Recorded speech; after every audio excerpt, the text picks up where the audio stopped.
Article 253 ng ating revised penal code. So ito, bawal pala tayong mag-assist sa mga taong may balak mag-commit ng suicide. Okay? Ang penalty pang nag-assist tayo is prison mayor. 6 years and 1 day to 12 years.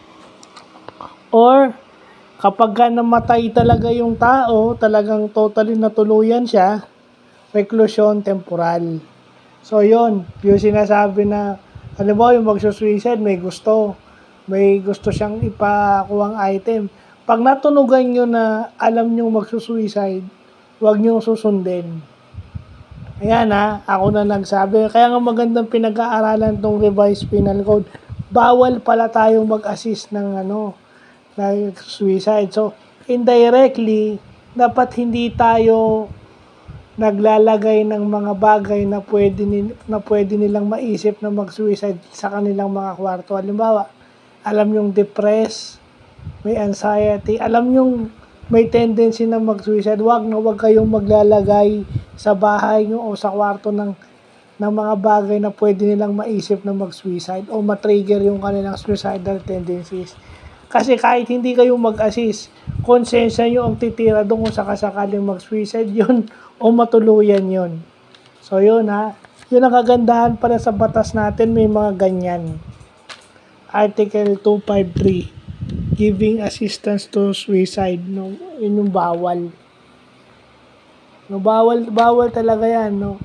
At saka yun din yung mga ina-assist ng barangay. Sila Exo Marlon, pagka may nagpapakamatay. Kaya naano ko siguro, usually mga advice sila, wag magbibigay ng dapat pigilan, tumawag sa barangay o sa pulis para mapigilan, kasi mahirap. Masarap mabuhay, kahit na mahirap ang buhay, mas masarap ang buhay ka kaysa sa patay ka.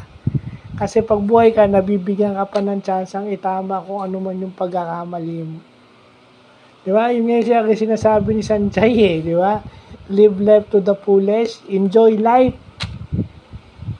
Diba? Kahit na marami kang pinagdaanan, enjoy life. Hindi ka pwedeng lagi nag-iisip ng negative, no? Yung lagi mong iniisip may mga galit sa'yo, minsan kasi dala na lang ng tao yan Kasi dapat hindi tayo nagbibigay ng sa kapwa.